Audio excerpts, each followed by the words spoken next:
मोदी विरोधी मोर्चे ने अपनी रणनीति में धार देना शुरू कर दिया है।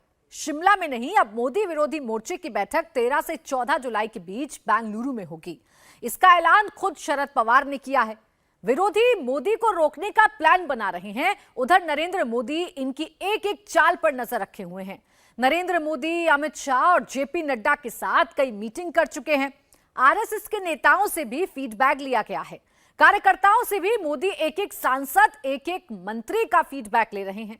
पार्टी और संघ दोनों के सर्वे से मोदी को मंत्रिमंडल और संगठन में कई खामियों का पता चला है, जिसके आधार पर वो आने वाले दिनों में कई चौंकाने वाले फैसले भी ले सकते हैं। मोदी पार्टी के अंदर और बाहर एक ऐसा चक्रव्यूह तैयार कर देना चाहते हैं जिससे विरोधियों को जवाब भी मिल जाए और आने वाले विधानसभा चुनाव और 24 में जीत का रास्ता भी तय हो जाए। अपनी इस रणनीति में मोदी सिर्फ अपनी सरकार और संगठन का ही ऑर्डर नहीं बदलेंगे, वो अपने विरोधियों का सीरियल ऑर्डर भी तय करेंगे।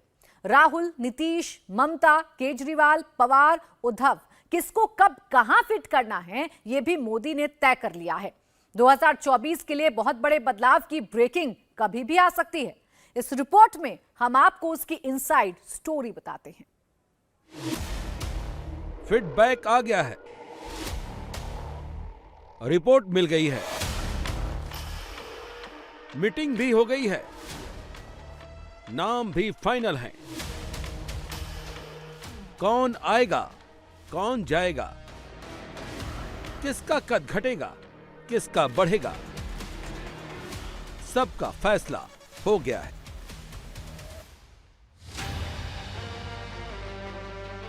प्रधानमंत्री आने वाले विधानसभा चुनाव और लोकसभा चुनाव को लेकर बहुत सीरियस है। कर्नाटक चुनाव के नतीजे के बाद मोदी सतर्क हैं, कोई भी चूक नहीं करना चाहते। कैसे 300 का लक्ष्य 24 में पार करना है, कैसे मध्य प्रदेश, छत्तीसगढ़, राजस्थान, तेलंगाना में चुनाव लड़ना है, सब पर डिसीजन मेकिंग प्रोसेस शुरू कर दिया है। अगले साल लोकसभा चुनाव होने हैं और इस साल 4 राज्यों के और विधानसभा चुनाव हैं।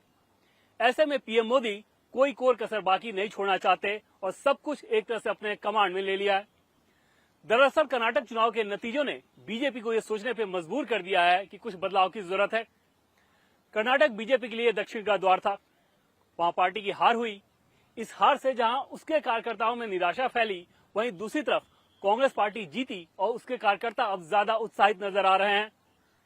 राजस्थान, मध्य प्रदेश, तेलंगाना और छत्तीसगढ़, यहां से भी जो फीडबैक मिला है या इंटरनल सर्वे की जो रिपोर्ट आई है, उसके बाद भी बड़े बदलाव की जरूरत महसूस की जा रही है। प्रधानमंत्री मोदी लगातार बैठक कर रहे हैं। इसी सिलसिले में 28 जून को देर रात प्रधानमंत्री नरेंद्र मोदी ने गृह मंत्री अमित शाह, बीजेपी के राष्ट्रीय अध्यक्ष जेपी नड्डा के साथ बैठक की। प्रधानमंत्री आवास पर यह बैठक हुई। इसी जून में अमित शाह ने जेपी नड्डा, बीएल संतोष और आरएसएस के एक शीर्ष पदाधिकारी अरुण कुमार के साथ कम से कम 5 मैराथन बैठक की। 5 जून, 6 जून और 7 जून को इन नेताओं ने बीजेपी मुख्यालय पर लंबी बैठक कर पार्टी में बदलाव की रूपरेखा तैयार की थी। सारी मीटिंग 3 से 5 घंटे चली हैं। एक मीटिंग को छोड़ दें तो बाकी मीटिंग बीजेपी के एक्सटेंशन बिल्डिंग में हुई। ये जो कार्यालय है, इसको हम ऑफिस नहीं कहते हैं, इसको हम कार्यालय बोलते हैं। क्यों कार्यालय बोलते हैं? ऑफिस 10 बजे खुलता है, 5 बजे बंद हो जाता है, और कार्यालय 24 घंटा 24 आवर्स 7 डेज 365 डेज 24 घंटा 7 दिन 365 दिन ये खुला ही रहता है। इसके दरवाजे कभी बंद नहीं होते हैं। ये कार्यालय और ये संस्कार केंद्र, ये संस्कारों का केंद्र है। यहां हमको संस्कार मिलते हैं, पार्टी को आगे कैसे बढ़ाया जाए। अच्छा रिसर्च सेंटर खोलिए, रिसर्च कीजिए। ये कार्यकर्ताओं को संस्कार लगने चाहिए। हम सत्ता में गद्दी पर बैठने के लिए नहीं आए हैं, गद्दी पर बैठने के लिए नहीं, लोगों की सेवा करने के लिए आए हैं और तस्वीर और तकदीर बदलने के लिए। सारी मीटिंग का सिलसिला एक दूसरे से जुड़ा है। जो खबर आई है उसमें प्रधानमंत्री मोदी आने वाले दिनों में 3 बड़े बदलाव कर सकते हैं, जिसमें मंत्रिमंडल में चौंकाने वाला बदलाव हो सकता है। संगठन में भी बड़े उलटफेर की संभावना है। गठबंधन की नई रणनीति बना सकते हैं। प्रधानमंत्री मोदी की मीटिंग का पहला एजेंडा है सरकार में बदलाव, मंत्रिमंडल में बदलाव, लेकिन सवाल है कि इसकी जरूरत क्यों पड़ी? क्यों प्रधानमंत्री मंत्रिमंडल में बदलाव करना चाहते हैं? दरअसल प्रधानमंत्री ने संगठन को एक टास्क दिया था, फीडबैक का। पब्लिक का फीडबैक पार्टी की तरफ से और आरएसएस दोनों की तरफ से लिया जाना था। दोनों तरफ से फीडबैक आ गया है। जिन मंत्रियों के परफॉर्मेंस अच्छे नहीं हैं, उनको हटाया जा सकता है और पॉलिटिकल सिनेरियो के हिसाब से कुछ लोगों की एंट्री कराई जा सकती है, जिसमें शिंदे गठबंधन को तवज्जो देते हुए मंत्रिमंडल में जगह मिल सकती है। यूपी के भी मंत्रियों को मोदी चौंका सकते हैं। बंगाल में कोई परिवर्तन नहीं किया जा रहा। मध्य प्रदेश, राजस्थान और छत्तीसगढ़ विधानसभा चुनाव को देखते हुए भी मोदी कई चौंकाने वाले फैसले कर सकते हैं। 28 जून की रात प्रधानमंत्री मोदी के साथ बीजेपी के राष्ट्रीय अध्यक्ष जेपी नड्डा और गृह मंत्री अमित शाह की तकरीबन 4.5 घंटे की मैराथन बैठक हुई। ऐसा बताया जा रहा है कि ये बैठक फाइनल मीटिंग थी। अब सब कुछ प्रधानमंत्री नरेंद्र मोदी के विवेक के ऊपर निर्भर करता है। चर्चा का जो काम था वो पूरा हो चुका है। फैसला पीएम मोदी को लेना है। फैसला सिर्फ संगठन के लिहाज से नहीं, बल्कि सरकार में मंत्रिमंडल में फेरबदल के लिहाज से, साथ ही नए संभावित सहयोगियों के बारे में भी। बहुत जल्दी ये तस्वीर साफ हो जाएगी कि आखिर पीएम का फैसला क्या और कैसा रहा। लेकिन इतना तय है कि जो फैसला होगा वो न सिर्फ लोकसभा चुनाव 2024 को ध्यान में रखकर, बल्कि इस साल जिन राज्यों में विधानसभा चुनाव होने हैं उसके समीकरणों को भी ध्यान में रखा जाएगा। सिर्फ मंत्रिमंडल ही नहीं, कर्नाटक चुनाव हारने के बाद बीजेपी को अपने इंटरनल सर्वे में बहुत सारी कमियां दिखी। पार्टी और आरएसएस ने जो इनपुट दिया है, बीजेपी के अपने ग्राउंड रिपोर्ट के इनपुट के असेसमेंट के बाद संगठन में बड़े बदलाव की जरूरत समझी गई। कहा तो ये जा रहा है कि विधानसभा चुनाव और 24 के चुनाव के लिए प्रधानमंत्री कुछ बड़ा फैसला कर सकते हैं। प्रधानमंत्री मोदी और अध्यक्ष जेपी नड्डा के पास जो फीडबैक मिला है, उसी के हिसाब से पार्टी रणनीति बना रही है।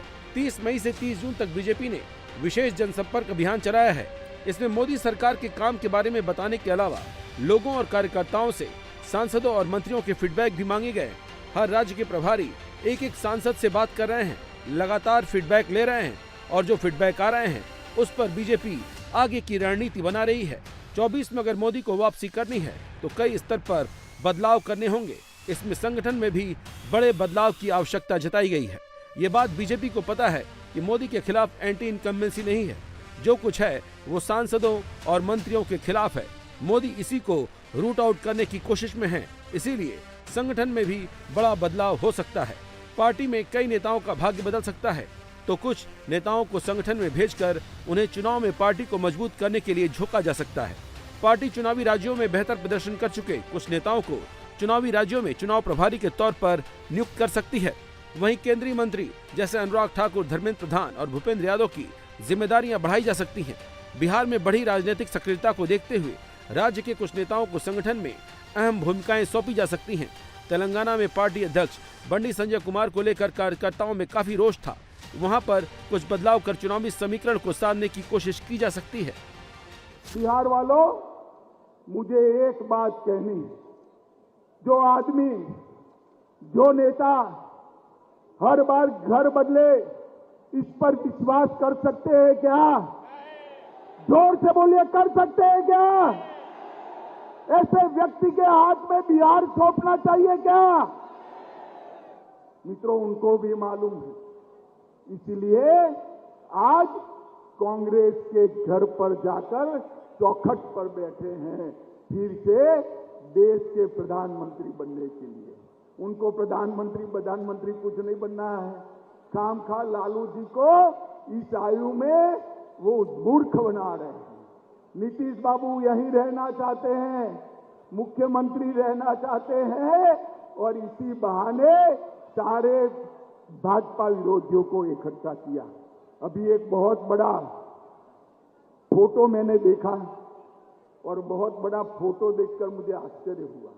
उन्होंने कहा 20 पार्टियां आई, 20 से ज्यादा पार्टियां इकट्ठा हो गई। वो बात तो सही है, 20 से ज्यादा पार्टियां इकट्ठा कर ली नीतीश बाबू, मगर ये 20 पार्टियां है कौन? ये 20 पार्टियां वो हैं जिन्होंने 2004 से 14 में 20 लाख करोड़ रुपए का घपला, घोटाला और भ्रष्टाचार किया। नीतीश बाबू, आपको शर्म आनी चाहिए। 20 लाख करोड़ के घपले, घोटाले, भ्रष्टाचार करने वाले कांग्रेस, लालू प्रसाद यादव और अरविंद केजरीवाल के साथ बैठकर आप सत्ता हथियाने का प्रयास करें। जिस तरह से पटना में विपक्षी पार्टियों ने मोदी विरोधी मोर्चा बनाकर एक मजबूत चुनौती पेश करने की कोशिश की है, उसके बाद से बीजेपी नेताओं को भी लगने लगा है कि साल 2024 के लोकसभा चुनाव के लिहाज से कोई कोर कसर बाकी नहीं रहनी चाहिए। कर्नाटक और हिमाचल प्रदेश के चुनावी नतीजों ने पहले से ही पार्टी को यह मैसेज दे दिया था कि कुछ बदलाव की जरूरत है। इसके अलावा कांग्रेस पार्टी की फ्री की पॉलिटिक्स एक अलग चुनौती पेश कर रही है। इसीलिए पीएम मोदी ने सरकार के 9 साल पूरा होने पे एक एक कार्यकर्ता को यह निर्देश दिया था कि वो घर घर जाएं और अपना रिपोर्ट कार्ड देकर बताएं कि मोदी सरकार ने क्या क्या किया। लेकिन साल 2024 के लोकसभा चुनाव के लिहाज से सिर्फ इतने से काम नहीं चलने वाला, उसके लिए और ताकत लगानी पड़ेगी और ताकत के लिए बदलाव की प्रक्रिया अपनाई जा रही है। 24 में दोबारा वापसी और आने वाले विधानसभा चुनाव नरेंद्र मोदी के लिए बड़ी चुनौती हैं। मोदी चुनाव से पहले ही उन सभी चुनौतियों से मुक्ति पा लेना चाहते हैं और साथ ही बैकअप भी मजबूत चाहते हैं। इसीलिए मोदी तीसरे एजेंडे पर भी फैसला ले सकते हैं। गठबंधन को लेकर बीजेपी नई रणनीति बना सकती है। मोदी बिहार को लेकर अग्रेसिव रणनीति में है। नीतीश कुमार ने पटना से ही मोदी के खिलाफ बिगुल फूका है, इसीलिए बिहार में मोदी की खास नजर है।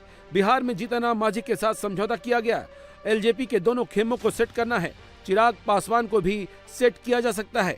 उपेंद्र कुशवाहा की बीजेपी से नजदीकी की खबरें किसी से छिपी नहीं हैं। साउथ में टीडीपी से भी बात चल रही है। पंजाब में अकाली दल से गठबंधन के संकेत दिए गए हैं। यूपी में ओम प्रकाश राजभर के साथ दोस्ती की तस्वीरें भी आ चुकी हैं।